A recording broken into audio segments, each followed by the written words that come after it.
Hi అండి, అందరికీ నమస్కారం. నేను మీ Mounika. Welcome back to Sri Kitchen in Telugu. ఈరోజు మనం చేసుకోబోయే రెసిపీ గుత్తి వంకాయ అండి. చాలా బాగుంటుంది, చాలా టేస్టీగా ఉంటుంది. మీరు ఒక్కసారి నేను చెప్పే విధంగా ట్రై చేయండి, తప్పకుండా మీరే బాగుంటుంది అంటారు. ముందుగా ఒక కడాయి తీసుకొని దాంట్లో హోల్ గరం మసాలా మొత్తాన్ని కూడా వేసేసుకోండి. యాలకులు, లవంగాలు, మిరియాలు, దాల్చిన చెక్క వీటన్నింటిని వేసుకోండి. తర్వాత ఒక 4-5 టీ స్పూన్ల వరకు నువ్వులను కూడా వేసుకొని ఫ్రై చేసుకోండి. వీటిని లో ఫ్లేమ్లో పెట్టుకొని మాత్రమే ఫ్రై చేసుకోండి. హై ఫ్లేమ్లో పెట్టుకుంటే మాడిపోతాయి. అందుకే లో ఫ్లేమ్లో పెట్టుకొని మంచి వాసన వచ్చేంత వరకు ఫ్రై చేసుకోండి.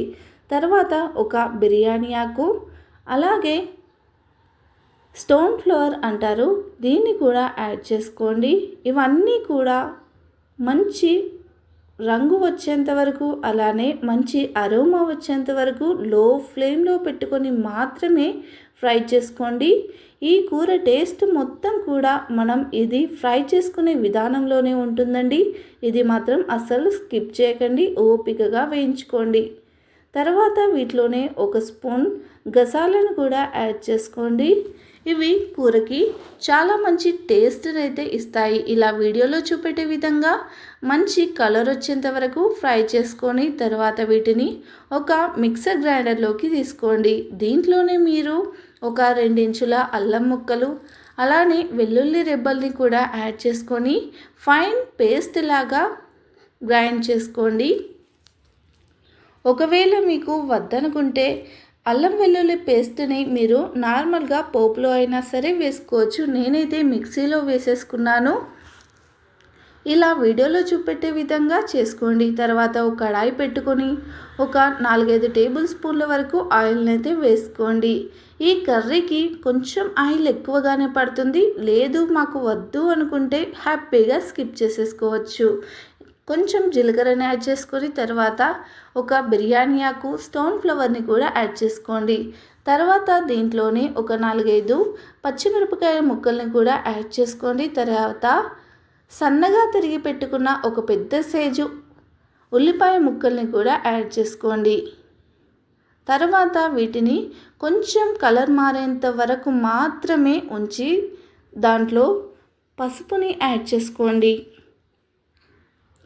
ఇలా పసుపుని యాడ్ చేసుకున్న తర్వాత దీన్ని మొత్తాన్ని కూడా ఒకసారి కలిపేసి మనం ముందుగానే కట్ చేసి పెట్టుకున్న వంకాయ ముక్కల్ని యాడ్ చేసుకోండి. మీరు చూసారా, దీంట్లో నేను వంకాయ ముక్కలకి మసాలాని పట్టించలేదు, నేరుగా వేసేస్తున్నాను వంకాయల్ని.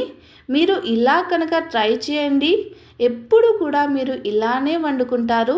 తప్పకుండా ఇప్పుడు నేను చెప్పే విధంగా తప్పకుండా ట్రై చేయండి. మీకు ఎలా వచ్చిందో మాకు ఈ వీడియోలో కామెంట్ చేయండి. ఇలా వేసుకున్న తర్వాత దీంట్లోనే రుచికి సరిపడా సాల్ట్ని కూడా యాడ్ చేసుకోండి. ఇలా సాల్ట్ని యాడ్ చేసుకుంటే మనం వంకాయ ముక్కలకి సాల్ట్ అనేది చాలా బాగా పడుతుంది. మీరు పేస్ట్లో అస్సలు సాల్ట్ యాడ్ చేయవద్దు. తర్వాత దీంట్లోనే మనం మిక్స్ చేసి పెట్టుకున్న పేస్ట్ని కూడా యాడ్ చేసుకోండి. ఇలా యాడ్ చేసుకున్న తర్వాత దీంట్లోనే నేను ఒక స్పూన్నర వరకు కారాన్ని అయితే తీసుకుంటున్నాను. ఒకవేళ మీరు కారం తక్కువగా తినేవారైతే తప్పకుండా 1 స్పూన్ వరకు కారాన్ని తీసుకోండి. ఇలా ఉప్పు, కారం, పేస్ట్ అన్నీ వేసిన తర్వాత ఒక్కసారి మంచిగా కలిపేసుకొని మీరు మూత పెట్టేసుకోండి. ఈ కర్రీ వండేటప్పుడు కంపల్సరీగా ఫ్లేమ్ మాత్రం మీడియం ఫ్లేమ్లోనే ఉండాలి. హై ఫ్లేమ్లో పెట్టుకుంటే మనం నువ్వులు వేసుకున్నాం కదా, అడుగంటిపోయే ఛాన్సెస్ ఎక్కువగా ఉంటాయి. అందుకే మీడియం ఫ్లేమ్లో పెట్టుకొని మాత్రమే మీరు దీన్ని ఉడికించుకోండి. ఇలా మీడియం ఫ్లేమ్లో ఉడికిన తర్వాత 6 to 8 మినిట్స్ తర్వాత దీంట్లో మనం ఒక 1/2 కప్పు వరకు వాటర్ని అయితే తీసుకుందాం. ఎందుకంటే మనకు వంకాయ ముక్కలు అనేవి మెత్తగా మగ్గాలి అంటే కొంచెం వరకు వాటర్ని తీసుకొని మగ్గిస్తే ఇవి చాలా బాగా ఉడికిపోతాయి. ఇలా వాటర్ వేసుకున్న తర్వాత క్యాప్ పెట్టేసుకోవాలండి. క్యాప్ పెట్టేసుకొని ఒక 10 మినిట్స్ వరకు మీరు కుక్ చేసుకోండి. 10 మినిట్స్ తర్వాత చూడండి ఎలా ఉందో కర్రీ. చాలా బాగుంటుంది కదా, నోరూరిపోతుంది చూస్తూ ఉంటేనే. దీంట్లోనే మనం కొంచెం కొత్తిమీరను కూడా యాడ్ చేసేసుకొని ఒక్కసారి కలిపి మళ్ళీ క్యాప్ పెట్టేసుకొని ఒక 5 మినిట్స్ సిమ్లో పెట్టండి. ఇలా సిమ్లో పెట్టిన తర్వాత మనకు కర్రీ అనేది ప్రిపేర్ అయిపోయిందండి. వేడి వేడి అన్నంలో తింటే చాలా బాగుంటుంది. అందరూ పిల్లలు పెద్దలు ఎవరైనా సరే చాలా ఇష్టంగా తినే కూర అండి. తప్పకుండా ట్రై చేయండి. వంటల్లో రారాజు ఎవరు అంటే వంకాయ అని అంటారు. అందుకే ఈ గుత్తి వంకాయని మీరు కూడా ట్రై చేసి ఎలా వచ్చిందో తప్పకుండా కామెంట్ చేయండి. వీడియో నచ్చితే లైక్ చేయండి, షేర్ చేయండి.